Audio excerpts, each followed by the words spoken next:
They say family is supposed to be your first source of love and support, but what happens when the people who should lift you up are the very ones who make you feel invisible?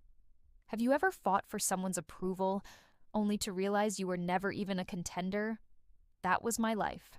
My father had a son he truly cared about, but it wasn't me.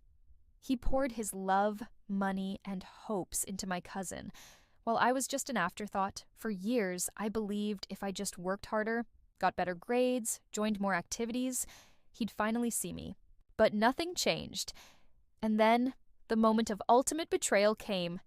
The day he funded my cousin's entire future while leaving me behind. But life has a way of shifting the balance. Years later, the tables turned. And suddenly, my father, the man who had ignored me for years, needed me to save him.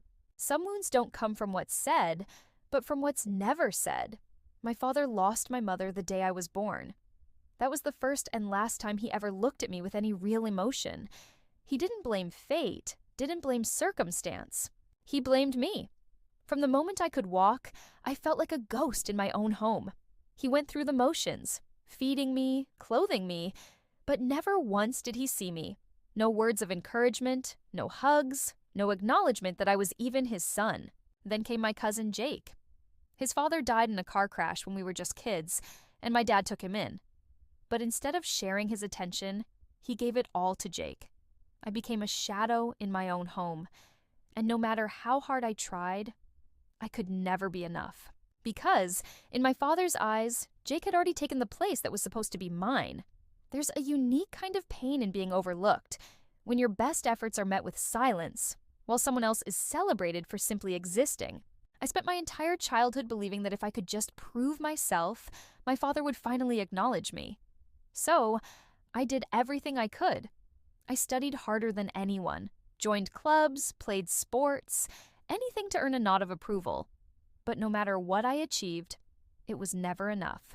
I won a science fair in middle school, pouring weeks into building a complex solar system model. My dad barely looked up from his conversation with Jake when I told him. Jake, on the other hand, he got praised for the smallest things, scoring a goal in soccer, getting an average grade. Every success of his was celebrated, while mine were brushed aside. That's when I realized it wasn't about effort. It was about who mattered to him and who didn't. There's only so much rejection a person can take before something inside them snaps. I spent years chasing a moment that would never come, a time when my father would finally see me. But that moment never arrived.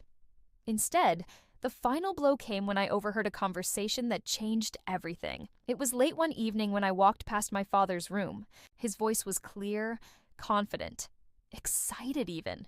He was on the phone with Jake, promising to cover his entire college tuition. Every single penny. I stood frozen in the hallway, my heart pounding. I had worked so hard to get into a good university, knowing money would be tight. But I had assumed, naively, that my father would at least help a little. When I asked him, his answer was simple. I can't afford to pay for both of you. But he wasn't paying for both. He was only paying for Jake.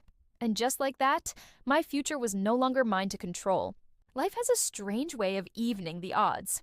Years passed, and I built a life on my own, without my father's approval, without his money, without his help.